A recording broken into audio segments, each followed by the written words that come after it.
Thank you very much. My name is Stephen, the president of AgriNatura. My question is to the last presenter, and thank you very much for the elaboration and very informative.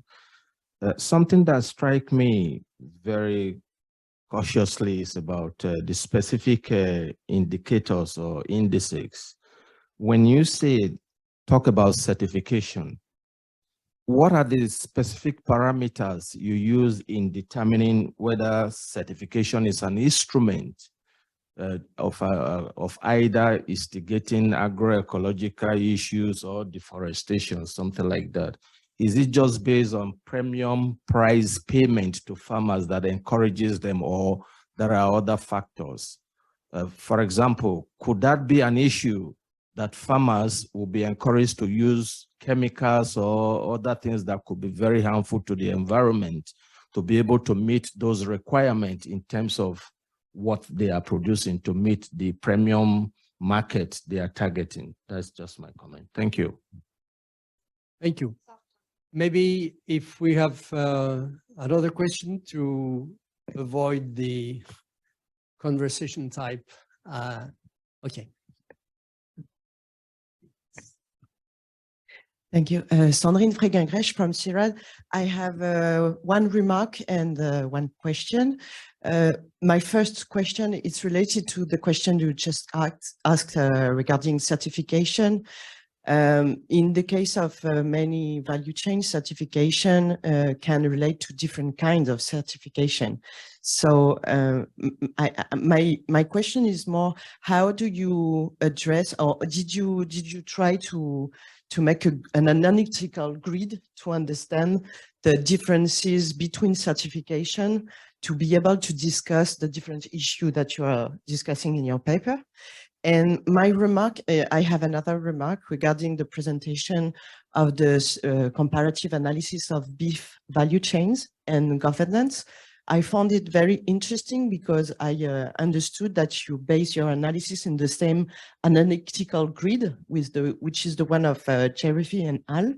And I would like to know if you try to develop a bit more on the different indicators that are presented in this paper, because as far as I understand, the methodological approach of value chain of VCA4D do not impose to the expert to work on a specific grid of analysis for governance. And I find it very interesting to have something like that, to the way that you use this framework to be able to discuss more cross-study analysis. Thank you.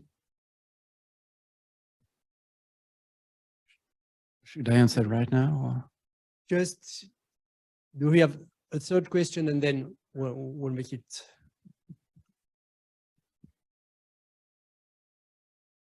Thank you, Ruud Ruben, Wageningen University. I liked the presentation by Gustavo on the coffee, and particularly the schedule he presented on the 4 countries.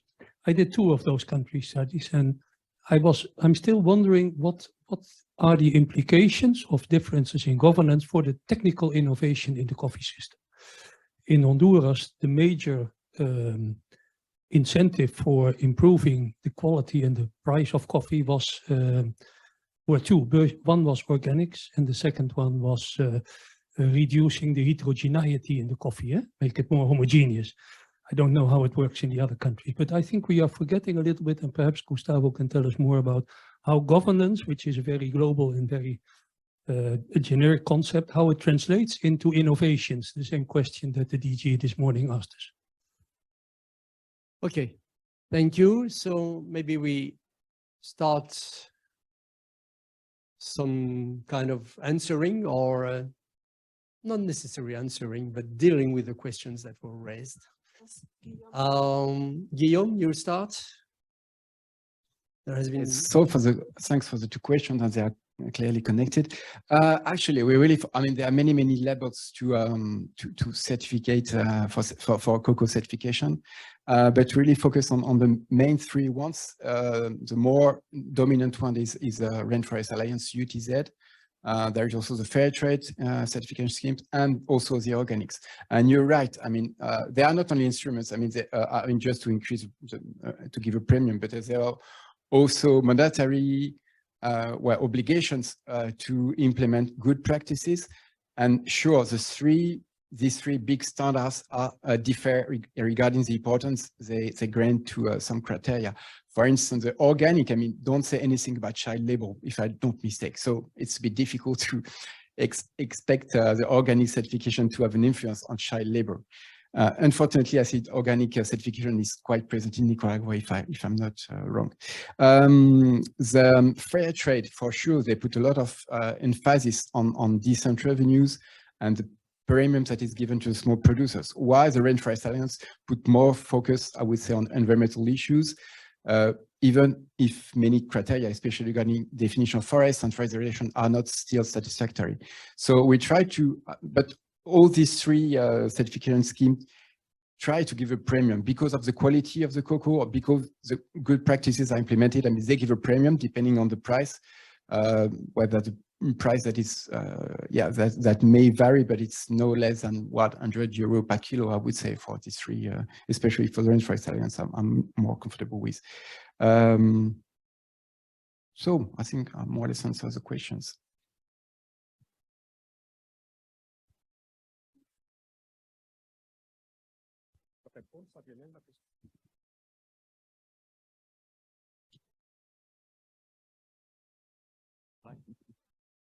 I'll just quickly address the comment about the beef value chain, but actually I think Abdurrahman Wan, if he is online, would be better placed to provide some details.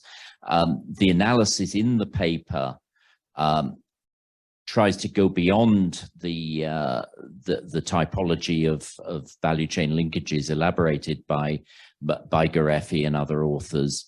We felt that the category of market linkages actually covered two very different sorts of markets in these countries, and that the export market in Eswatini was in some sense a hybrid of a hierarchical and a market based linkage. So that's the way in which we tried to develop that analysis. But I think other more detailed questions on that analysis should be addressed to Abdurrahman.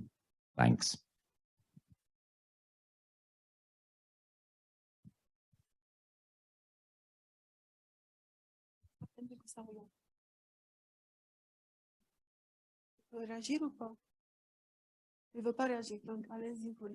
Oh, d'accord. Bon, merci pour ta question. Je peux répondre de la façon suivante. L'innovation dans le café pose aujourd'hui un grand défi aussi bien pour les politiques à mettre en place dans les pays, notamment par le ministère de l'Agriculture, aussi bien pour l'aide de l'Union européenne pour certains pays. Dans l'étude récente que nous avons menée en Équateur, là-bas se pose la question que quand on posait la question aux producteurs de commodities, comment vous voyez votre futur? C'était le pessimisme total. Par contre, quand on posait la question aux producteurs de café différenciés, c'est-à-dire soit café bio, soit café dénomination d'origine, soit café d'excellence, le futur était très, très, très important. Alors, il y a une grande différence. Pour les cafés différenciés, ce ne sont pas des paysans, ce sont des entrepreneurs. Vous voyez? C'est-à-dire avec vision de marché. Ils contrôlent toute la filière, aussi bien de la culture jusqu'à la négociation des prix avec l'acheteur international. Par contre, ce qui produit commodity, ce n'est pas comme ça. Pour moi, et pour nous, disons pour l'équipe, soutenir les cafés différenciés, c'est une bonne décision pour le futur de la caféière dans ce pays-là. L'étude VCA4D en Équateur a donné lieu à soutenir à la demande du ministère de l'Agriculture, à la délégation, la financiation d'une stratégie pour le café qui se base pour soutenir les cafés différenciés, bien sûr, liés pas seulement au prix, mais par le système agroforestier, qui sont très marqués en Équateur. En Provence aussi, acheter de 40 000 hectares de production agroforestière à 10 000. Et la tendance est à continuer cette diminution. Donc, on accepte ça, on peut soutenir une production de café différenciée dans ce site-là. Bon, voilà. Okay, thank you. I'm going to put 3 questions that came through internet, and then we'll be at the end of this first round of discussion. 2 actually are more directed towards coffee, but may have a broader meaning and broader answers. One is very precise. Why for coffee didn't you use the living wage? You didn't mention that. And what kind of help could it bring? The other one is regarding the governance of coffee sector. What does the literature say regarding that topic? And do they confirm your analysis? Okay, so that's for coffee. And by the way, I know that there are 3 people at least, or 4 people that were involved in those coffee in this coffee synthesis. So whoever feels more at ease for answering this question on what does the rest of literature says that will go in favor of what you've been saying, or maybe not in favor, but saying something differently. And the third question that we got from internet is a much broader question, but might be interesting to have a couple of reactions to it, is the issue of collecting data. With those 3 elements and the dozen of VCA4D studies that are behind, the issue of collecting data, how difficult, how possible was it to collect all those data that the methodology is asking for? More than asking for, is requiring. So let's take the 2 coffee questions and then a couple of reactions on that much broader question.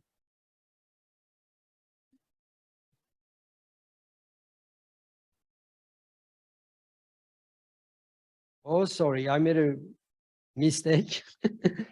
The living wage question was for cocoa and not for coffee. We'll see that at the cocoa break. So, cocoa, living wage, any reasons why there was no use of the living wage criteria? Basically, because it was not used, I mean, the concept or the tool was not used in the VCA4D studies mainly. And the living wage is still a debated concept. The level may vary according to the countries and the way to calculate it, and there is a community about that, but I don't remember that knows. Have you relied on that? Have you used a living wage as a criteria in your analysis? And it's not even mentioned in the VCA4D, I don't think. I mean, there is something about poverty line, if I remember well, and that was presented with coffee. I mean, saying that value added percentage is provided to the minimum wage. Okay, so that's a bit different to the living wage. But that's a crucial issue about, regarding the ISCO, that is debating by the ISCO platforms as well as by the Commission. Okay, thank you. Now back to coffee. Any reaction to from whoever on the coffee analysis? Did you find that it confirmation or difficulties to rely your synthesis with what the literature usually says?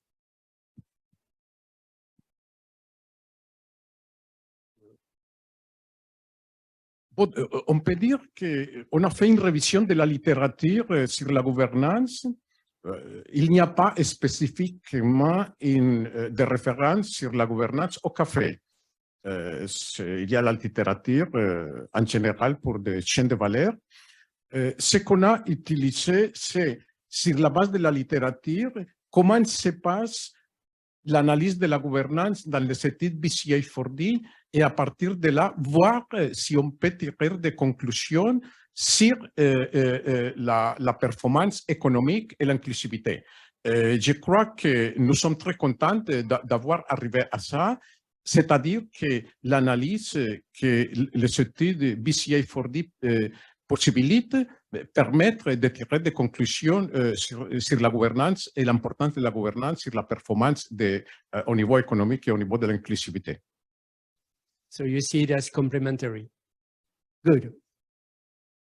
Now, you want to add something? Je vais parler en français, pardon. Sur ce qui est de la littérature sur la gouvernance, ce qu'on trouve essentiellement, c'est des textes sur la gouvernance globale d'échelle de valeur. Et pour arriver au niveau national, on tombe sur des monographies. Donc, les approches sont assez différentes. Du coup, on a essayé de faire le lien entre les deux, justement, par le dernier graphique dernier graphique sur la gouvernance qu'a présenté Gustavo, où on essaye de croiser des données qui, dans la littérature, ne sont pas croisées directement. D'où un peu la difficulté de la lecture de ce graphique, pour beaucoup. Enfin, ça a été des réactions qu'on a reçues sur cette analyse. Okay, thank you. So complementary to national, more unique type of studies. This is what that synthesis would bring in addition to what exists based on comparisons. Okay, fine. Just a couple of reactions from those of you that have been involved in those VCA studies on the difficulty to collect data as they are required by the methodology. I mean, we won't get into that question very deep, but as the question was asked, let's have a couple of reactions. John? Yes, thank you. Someone who's been involved in the social analyses of two value chain studies. I certainly wouldn't want to claim that the task of the social analyst was more difficult or more time consuming than those of the other specialists, but I think it is more heterogeneous. There are 6 different domains within the social sector as given, and the analyst may not have very much familiarity with all 6 of those. It's more open-ended. One has the choice to go into more or less depth, and also to stress primary data collection, be it qualitative or quantitative, or literature review in each of those domains. And it's more discretionary in a sense that the social sector analyst has more freedom, but also perhaps more responsibility to shape the analysis according to what he or she finds. Thank you. Very interesting reaction. Thanks, John. Another reaction, Sandrine?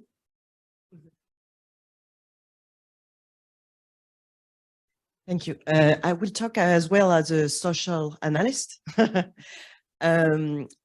I would like to say 2 things.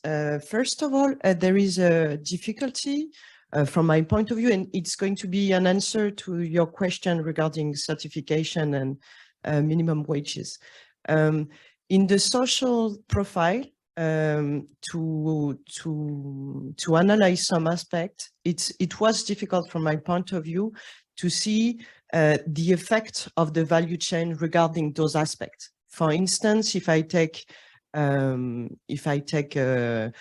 living condition, for instance, it's difficult it was difficult for me to address living condition, the evolution of the living condition, specifically regarding the evolution of the cocoa, banana, mango, and pineapple value chain, specifically, because in those cases that I studied, cocoa, mango, and pineapple were not the only production of the farmers and their family. So to address specifically these aspects for the producers and their family was difficult.